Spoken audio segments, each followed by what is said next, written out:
오히려 이 제도는 유명무실한 거 아니에요? 없어진 거 아니에요? 그 참 무서운 이야기인데 누구는 그래요. 헌법에 의해서 카스트 제도는 폐지되었다. 폐지시키고 말고가 없어요.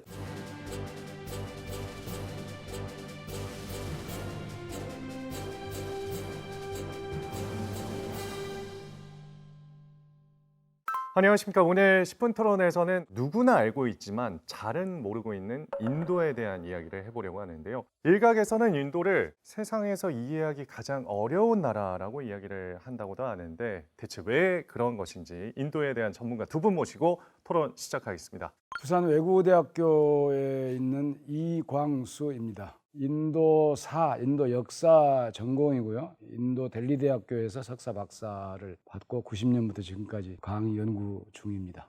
네, 안녕하세요. 저는 전남대학교 문화인류고고학과에서 인류학을 가르치고 있는 김경학 교수입니다. 주로 인도 사회 문화에 대한 연구인데 가족, 친족, 혼인, 카스트 관계 이런 쪽으로 연구를 많이 했고요. 최근 한 20여 년 정도는 해외에 있는 인도인을 비롯한 남아시아인들을 연구하고 있습니다. 인도는 어떤 나라라고 좀 정의를 할 수 있을까요? 인도가 어떤 나라냐는 질문을 참 많이 받아요. 예. 주로 제가 하는 이야기는 인도의 학생들의 교과서에서도 그렇게 나와요. 네. Unity in Diversity라는 표현을 많이 씁니다. 다양성 내의 통일성 혹은 거꾸로 Diversity in Unity에서 또 통일성 내의 다양성 이렇게. 그게 무슨 말이냐면 네. 어디서부터 어디까지가 인도인지 잘 몰라요. 인도 내에서도 저 남쪽하고 북쪽하고는 전혀 말이 안 통하고 종족적으로도 너무너무 다양하고 언어도 너무너무 다양하고 모어는 있지만 예. 국어가 없어요. 헌법에. 그래서 인도는 22 플러스 2개의 언어가 있어요. 각 주마다. 이게 다 이제 그래요? 인정받는 언어이기 때문에 영어를 공용어로 쓰지 않나요? 그러니까 공용어는 영어하고 힌디하고를 이제 두 개를 공용어로 쓰는데 네. 비즈니스라든가 교육이라든가 이런 거 전부 다 영어로 다 하고요. 예. 인도 사람들이 되게 언어 능력이 굉장히 좋은 것 같아요. 한국에 와서도 한국어를 굉장히 빨리 배우고 이런 것은 제 추측인데 인근에 있는 다른 주마다 한 언어가 있다고 해도 과언이 아니니까 인근에 있는 언어도 쉽게 다 알 수 있을 정도로 그러니까 두세 개 언어는 할 수 있다고 봐야 되잖아요. 예. 그래서 단 외국어에 대한 두려움 같은 게 상대적으로 좀 적은 것 같아요. 얼마나 다양한 인종이 같이 섞여서 살고 있는 거죠? 대표적으로 보면 아리안 사람들이라고 그러는데 네. 사실 동북 쪽에 몽골로이드들이 상당 규모가 있거든요. 대개 보면은 유로피아나 거의 유사한 어떤 인종들도 있고 종교적으로도 정말 없는 종교가 없을 정도로 굉장히 다양하고 예. 다양성이라고 하는 게 아마 그런 어떤 저력을 가지고 있는 것 같습니다. 인도의 문명의 시작은 언제부터라고 봐야 될까요? 아주 독특한 인도만이 가지고 있는 역사가 있어요. 그게 뭐냐면 소위 세계 4대 문명이라고 하잖아요. 중국, 메소포타미아, 이집트는 계속해서 이어집니다. 근데 인더스 문명이라고 하는 것은 예. 없어져 버렸어요. 그러다가 우연히 1921년에 이게 발굴이 되거든요. 그전에는 이게 존재한지를 몰랐죠. 예. 인더스 문명이 땅속으로 들어가 버린 기원전 1500년경에 중앙아시아 지금 우즈베키스탄, 카자흐스탄 그쪽 투르키스탄, 아프가니스탄 거쳐서 파키스탄으로 해가지고 인도로 아리아인이라고 한 사람들이 말 타고 들어와요. 예. 그러니까 이제 두 개가 섞였죠. 아까 인더스 문명을 만든 사람들은 이제 이주를 해버렸고 그 안에 또 이쪽 여러 개가 섞여서 겐지스 쪽에 정착을 하면서 여러 나라가 만들어집니다. 그게 최초의 이제 겐지스 문명이에요. 그 이후로 12세기경이 되면서 이슬람 침략자들이 이제 들어오죠. 그래서 이슬람 침략자들이 들어와서 정치 권력으로 북부 인도를 거의 다 장악을 합니다. 예. 근데 사람들은 전부 다 힌두 사람들이에요. 이슬람이 황제고 힌두 사람들이 살면서 문화적으로 서로 통합되고 융합되면서 아무 말썽이 없이 살았어요. 아까 제가 말씀을 드렸다시피 인도 사람들은 아무리 달라도 서로 섞기를 잘해요. 서로 양보하고. 그래서 네. 많이 섞였어요. 그러다가 영국 사람들이 들어와요. 이슬람보다 더 강력한 근대화가 들어오죠. 그것조차도 섞이고 하면서 지금까지가 들어와서 결국에 인도의 문명이라고 하는 것은 하나의 힌두, 불교, 자이나교 여러 가지 종족들 다양한 문명이 큰 외부 인자 받아들여서 바뀌고 더 큰 외부 인자 들어오면서 또 바뀌고 그래서 인도는 어떻게 해서든 섞이고 이런 것으로 특화가 되어 있는 그런 것이 지금까지 이렇게 이어져 오는 겁니다. 그 인도의 종교 얘기가 나왔으니까 인도는 불교의 발원지잖아요. 근데 지금은 인도가 불교가 이제 메인 종교가 아니라 힌두로 저는 알고 있는데 아주 쉽게 설명을 해봅시다. 예. 힌두교가 있어요. 네. 힌두교는 제사도 지내고 해서 세상 속에서 사는 거예요. 그런데 그중에 형식과 의례 기계적으로 하니까 일부에서 깨달음을 좀 추구하지 않고 일부러 해서 이제 나가는 쪽 사람들이 나와요. 그게 불교군요. 그게 불교예요. 여러 개가 있는데 근데 그 중에 하나가 나가서 이제 불교가 되는 거예요. 네.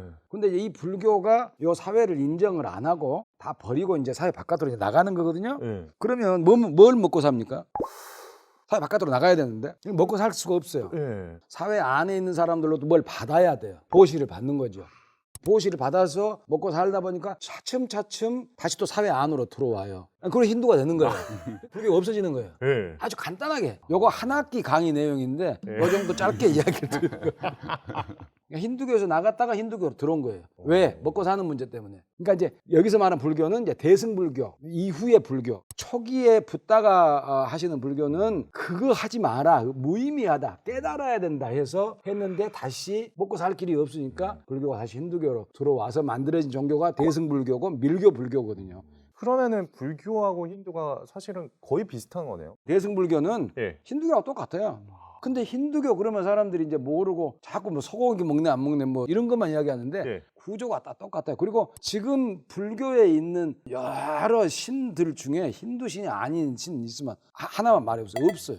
다 힌두교 베다 신에서 나온 신들이거든요. 불교하면 착한 일을 하면 다음 생에 좀 더 복을 받고 뭐 악하게 살면 다음 생에 좀 더 뭐 하등한 뭐 생물로 태어난다 이런 윤회 사상이 있잖아요. 예, 예. 힌두도 똑같나요? 좋은 일과 나쁜 일의 기준이 가장 중요하죠. 예. 힌두교와 불교에서는. 예. 근데 그게 끊임없이 변하는 거예요. 그걸 다르마라고 하거든요. 그러니까 사회법이 딱 만들어지는데 시대에 따라서 바뀌면서 이 법에 따라서 잘하면 좋은 카스트로 다음 생에 나타나고 안 하면 이제 축생으로 나타나고 이제 귀신으로 나타나고 뭐 이렇게 하는 거거든요. 예. 그게 힌두교와 불교가 똑같아요.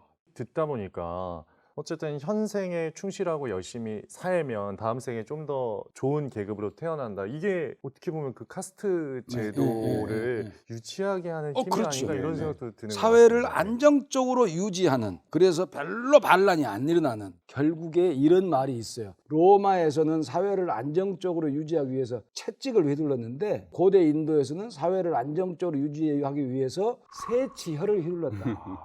그러면 로마는 채찍으로 휘두르면 채찍을 잡아서 싸우는데 인도에서는 새치혈을 휘두르면 아무도 그 말에 저항하지 못한다. 그래서 브라만 위주의 권력자 위주의 사회로 안정적으로 가고 그게 계속 가면서 카스트가 지금까지도 이렇게 있는 거죠. 그러면 이 카스트 제도는 대체 언제부터 시작이 된 거죠? 그 카스트가 처음 생길 때는 기원전 7세기경에 생겨요. 사회가 점점 정착을 하면서 역할 분담을 하자. 그래서 너는 제사 지내고 우리는 전쟁에서 싸워가지고 나라 지키고 행정 업무 보고 너는 목축을 하든지 농업을 하든지 뭐 상업을 하든지 해서 우리 먹고 살게 하고 요 세 개로 나뉘었죠. 그러다가 나중에 슈드라가 하나 더 만들어지는 거거든요. 이 네 개가 서로 너무 심하게 위에서 아래를 착취하고 누르니까 아까 말씀하신 붓다 같은 사람이 나는 이런 사회에 못 있겠다. 사회를 부인하고 깨달음을 추구하기 위해서 다 바깥으로 떠나버립니다. 그때가 기원전 6세기예요. 저희들 학교 다닐 때 배운 게 브라만, 크샤트리아, 바이샤, 수드라 뭐 이것만 배웠잖아요. 근데 일반적으로 이제 지금 우리가 알고 있는 것을 바르나라고 하는 용어로 씁니다. 제가 볼 때는 범주의 개념 같아요. 그러니까 어떤 카테고리 같은 큰 범주가 유계적으로 있는 거고 그 위계 중에서도 높은 바르나, 예를 들면 브라만 같은 바르나는 굉장히 정결한, 종교적으로 성스럽고 부정타지 않은 그런 어떤 범주에 속하고 제일 나중에 있는 수드라 같은 경우는 부정타한 것과 가까운 다른 사람들 위해서 헌신하고 봉사하는 이 서비스업에 종사하는 사람들이 주로 슈드라에 좀 많고 근데 실제로 인도 사회를 이렇게 네 개의 범주로 나누다 보면은 가장 피해를 많이 입고 인구 규모로도 약 15% 정도 되는 그 범주에 빠진 사람 누구냐면 불가촉 천민들이에요. 언터처블이라고 보통 이제 많이 알려지고 또 달리트라는 용어를 요즘에 쓰기는 하는데 실제적으로 인도 사람들이 왜 카스트가 중요하냐면 누구하고 혼연할 것인가 누구와 식사를 할 수 있는 것인가 누구와 일을 할 수 있는가 이런 소위 일상생활이나 뭐 이런 경제적인 거라든지 결혼이라든지 뭐 이런 의례 같은 것들을 지배하는 건데 이 지배를 하는 때 분명히 바르나도 중요하지만 더 중요한 것은 한 바르나 안에 있는 하위 바르나라고 표현할까요? 만약에 바르나를 우리가 흔히 카스트라고 알고 있다면 서브 카스트라는 용어로 하위 카스트들이 엄청 많습니다. 그걸 JATI 잣띠라고 부르는데 이 잣띠가 실제적으로 인도인들의 일상생활이나 사회적 관계에서는 작동하고 있다는 이야기. 예를 들면 브라만 중에서도 어떤 사람은 사제일을 한 사람도 있지만은 또 사제일도 나눠져 있거든요. 뭐 예를 들면은 자기 마을 안에 있는 사원에서 봉사하는 브라만이 있고 집집마다 쫓아다니면서 간의 의뢰를 해주는 브라만들도 있고 또는 장례식만 집전하는 그러한 브라만도 있는데 이게 다 위계 질서가 있어요. 그 위계 질서라는 의미는 서로 음식을 먹지 않고 결혼을 하지 않는다는 이야기죠. 다만 근데 제가 좀 이 제도에 대해서 신기하다라고 생각하는 것은 이 카스트 제도가 지금 현재에도 남아있다고 들었거든요. 아주 중요한 얘기인데 우리는 반상 제도라고 하는 게 행정 체계예요. 국가에서 관리하는 체계란 말이에요. 예. 근데 이 카스트 체계는 국가에서 관리한다거나 무슨 뭐 이런 게 없어요. 그냥 문화적 체계란 말이에요. 그러니까 이걸 없애거나 폐지하는 그런 제도가 아니라고 하는 겁니다. 그러면은 이런 게 없으니까 오히려 다른 지역으로 이사 가서 그렇게 나 사실은 있겠죠. 브라마니아라고 당연히 하면 그렇게 하죠. 요즘 같으면은 예를 들면 자기가 지역사회에서 낮은 카스트 사람들은 전부 다 익명성이 보장되는 도시로 가버리는 거죠. 도시로 가가지고 사는 되는 거죠. 젊은 세대들 같은 경우는 이 지역사회에 당하는 카스트 차별 때문에 차라리 노동하면서 도시에서 내가 누군지 모르게 예. 사는 사람들이 굉장히 많죠. 그러면은 오히려 이 제도는 유명무실한 거 아니에요? 없어진 거 아니에요? 그 참 무서운 이야기인데 누구는 그래요. 헌법에 의해서 카스트 제도는 폐지되었다. No. 폐지시키고 말고가 없어요. 내가 너하고 결혼 관계를 안 맺겠다. 예. 음식도 같이 안 먹겠다. 막 이런 것이 사적 관계만 있지 공적 관계로 뭘 못하게 한다거나 예. 이렇게 되면 이제 그 법에 이제 위반을 하는 거죠. 실질적인 사회에서는 특히 도시 사회에서는 유명무실하죠. 없는 것과 별 다름이 없죠. 실질적으로 이제 유명무실한 것 같이 보이는데 이게 언제 드러나면 결혼할 때 드러나는 거죠. 도시에서는 모르고 지내다가 이제 결혼을 막상 할 때는 그 사람들의 신분을 대부분 따지게 되죠. 이 친구가 어떤 카스트인가, 결혼할 수 있는 범주에 있는가 없는가. 물론 인도는 결혼이라고 하는 게 가족 간의 관계를 맺는 거기 때문에 결국에는 카스트를 보게 되고, 그래서 지금도 카스트 시스템이 작동하는 중요한 영역 중에 하나가 결혼 관계에서는 중요하게 지금도 고려가 그러니까 됩니다. 사적 영역이라는 게 사적 영역. 이해했습니다. 예. 인도나 남아시아 사회라든지 전통 사회에서는 결혼은 인생의 하나의 과업이에요. 단지 어떤 흔한 케이스는 아니지만은 여러 가지 카스트적인 이유로 결혼을 못하는 사람도 있는 거죠. 예를 들면은 높은 카스트의 여성들 같은 경우는 자기 배우자를 만날 때 최소한 같은 카스트 아니면 더 상층 카스트 남자를 만나야 되는데 상당히 높은 카스트 위쪽에서는 신랑 마켓이 적어지는 거잖아요. 좀 위로 올라갈수록. 그렇기 때문에 오히려 부담해야 할 신부 지상금도 많고 그렇기 때문에 혼자 살아버리는 경우도 많지는 않지만 있습니다.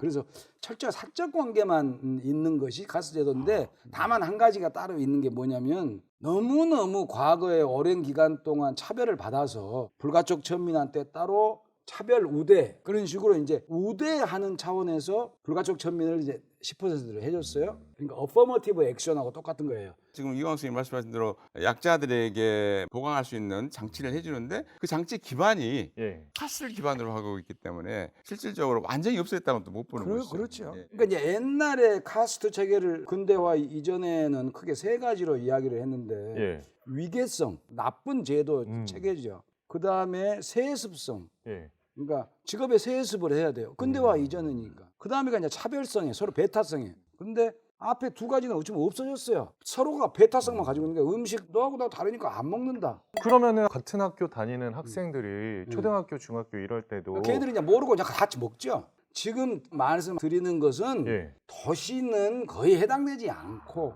제가 이렇게 있으면 우리 아나운서님이 카스트가 뭔지를 몰라요. 잘 모르죠. 모르지만 아직도 지역 사회엔 좀 남아 있다. 지역사회 많이 남아있어요. 많이 많이 남아있다. 나와있죠. 꼭 브라만 같이 생겼는데 근데 나중에 사적인 자리에서 자띠가 뭐냐고 그러면 모른다는 거예요. 그러면 쟤는 아주 낮은 카스트일 가능성이 크다. 그러니까 자기도 조금 부끄러우니까 모른다라고 이야기하거나 집안에서는 아예 그런 말을 안 해버린다거나. 저 같은 경우 그 직접적으로 경험한 게 인도 가가 현지에서 할 때 항상 저랑 같이 갔던 라칸싱이라고 하는 분이 있어요. 예. 분이 싱, S-I-N-G-H, 싱은 되게 두 번째 샤트리아 계급에 붙이는 성씨거든요. 근데 나중에 고향을 가가지고 현지에서 할 때 보니까 그분들이 카스트가 염소를 키우는 카스트인데 상당히 낮은 슈드라에 속해 있는 카스트인데 실제로 이분이 우리나라를 속인 게 아니라 그 사람들 의식이 그런 거예요. 그쪽인 사람들이 집단적으로 싱을 붙이는 식으로 자기들 나름대로 지역사회에서 합의를 한 겁니다. 그게 가능한 게 낮은 카스트임에도 불구하고 그 지역에 있는 하원 의원이 자기 카스트가 된 거예요. 그러다 정치력이 늘어나고 그다음에 인구수가 되고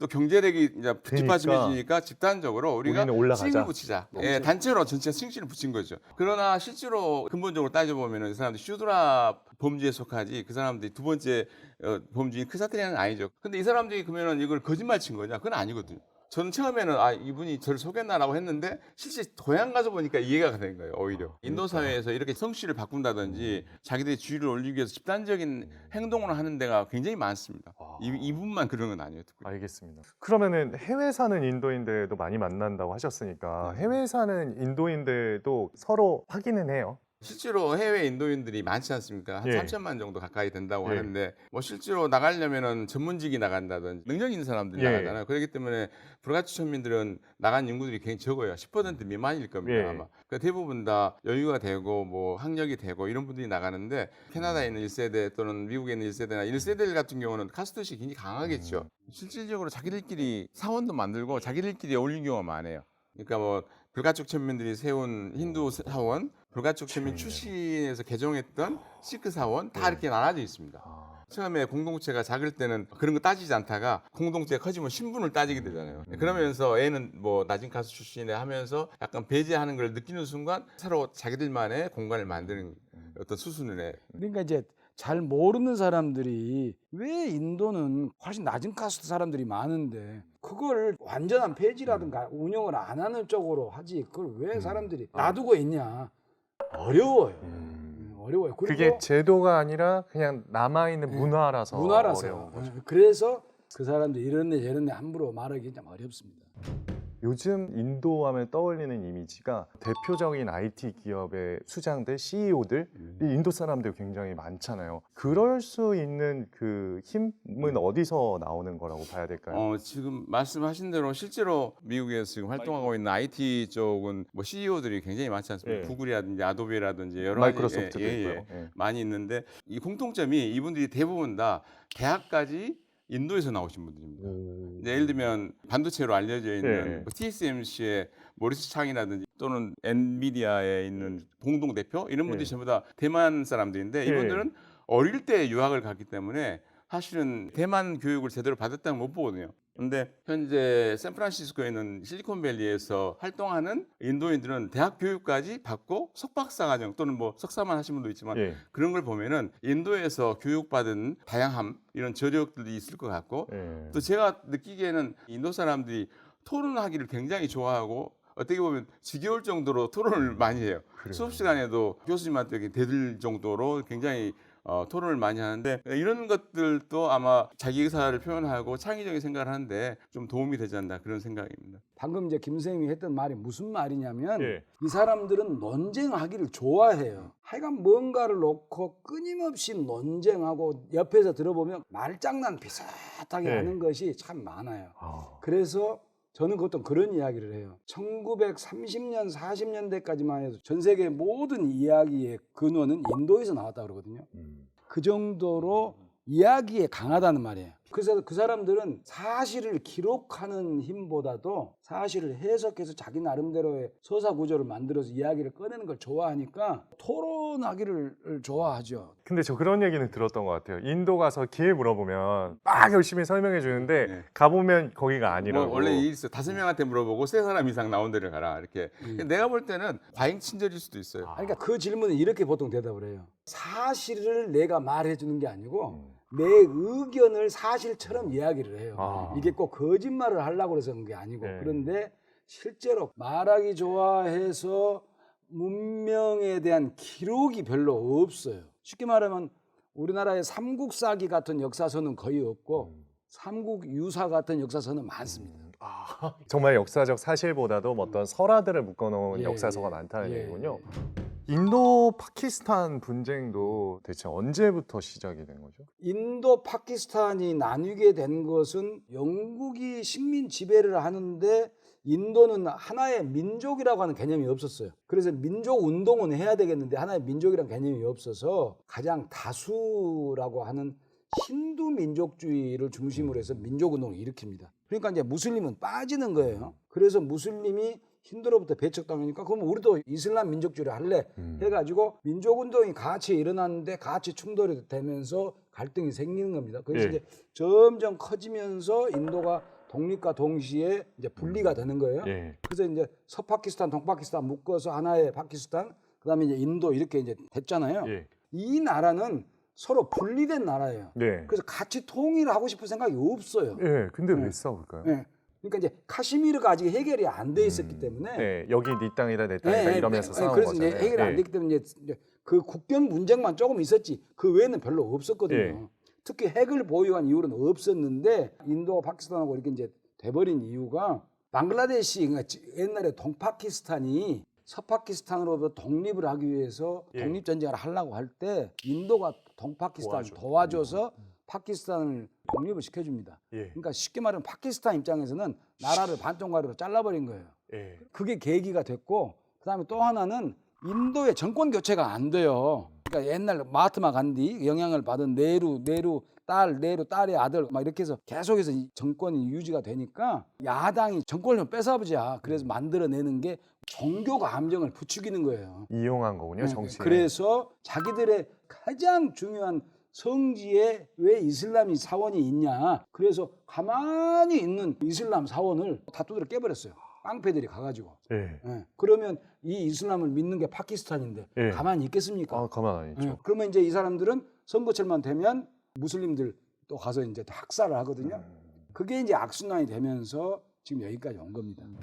지금의 모디 총리가 10년째 집권하고 또 집권을 하게 되는데 왜 사람들에게 그렇게 지지율은 꽤나 높게 나오는 그러니까 이유는 이게 뭔가요? 저는 이게 모순이라고 생각하는데 왜냐면 세계 지도자 하면 항상 1위가 모디예요.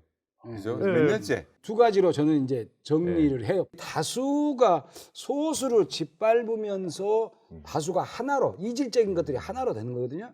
그러니까 이제 모디는 그걸 알아요. 그래서 무슬림들을 짓밟기 시작하는 거예요. 그럴수록 지지율이 높아져 가요. 그 하나. 또 하나는 인도가 경제 성장을 쭉쭉 하고 있어요. 있죠. 예. 반론도 있지만 놀랄 정도로 하고 있어요. 그럼요. 지금 세계 경제 5위까지 올라오잖아요. 네, 이제 5위까지 올라왔는데 그 힘이 엄청나게 커요. 그러니까 인도 사람들은 우리도 이제 잘 사는 나라가 됐다 해가지고 모디의 지지율이 유리. 높고 그 다음에 이제 아주 작은 정치적 쇼. 예를 들어서 화장실을 1억 개를 만든다고 그랬거든요. 1억 개. 예. 클린 인디아라고 해가지고 화장실 정말 많이 만들었는데 이건 이제 잘 유지하는 게 중요하잖아요. 인도는 화장실이 있는 데가 더 오히려 무서운 데가 많아요. 가면은 그 치워지지 않아가지고 더러우니까. 더 끔찍한 광경을 봐야 되는 경우가 있거든요. 근데 그런 관리들이 안 되고 실제로 보면은 그게 효과는 많이 못 봤다고들 다들 이야기를 합니다. 근데 아까 말씀하신 대로 모디 같은 경우는 힌두의 순수성을 이 소수자가 우리를 더럽히려고 한다는 상상의 두려움을 불러일으키는 일들을 많이 해요. 인도는 힌두 국가가 된다고 기본적으로 생각하니까. 그럼 마지막으로 오늘 인도 이야기에 대한 총평 들어보겠습니다. 인도라는 나라가 가지고 있는 세계관이나 작동하고 있는 사회적 기능이나 상당히 많이 달라요. 정치하는 것도 그렇고 가서 보면 정말 우리하고는 너무너무 다릅니다. 이렇게 다른 나라, 낯선 사회, 낯선 문화 그걸 이상하게 보지 말고 그 사회를 좀 더 알고 배우고 하면서 우리가 살아가는 서로 다른 요소들, 인자들하고도 화합도 하고 통합도 하고 이런 훈련을 좀 쌓아야 되는 것이 아닐까. 인도를 보고 배우는 첫 번째 가장 큰 이유가 거기에 있다고.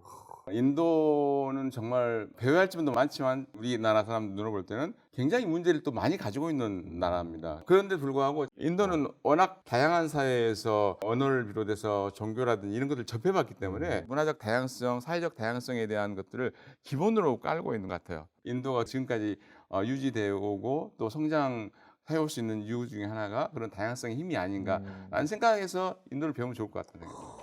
자, 오늘은 인도에 대한 자세한 이야기 다뤄봤는데요. 여러분들께서 가장 인상 깊었던 것은 어떤 이야기에 대한 것이었는지 댓글로 남겨주시면 저희 제작진과 함께 또 살펴보도록 하겠습니다. 자, 10분 토론 시청해주셔서 고맙습니다.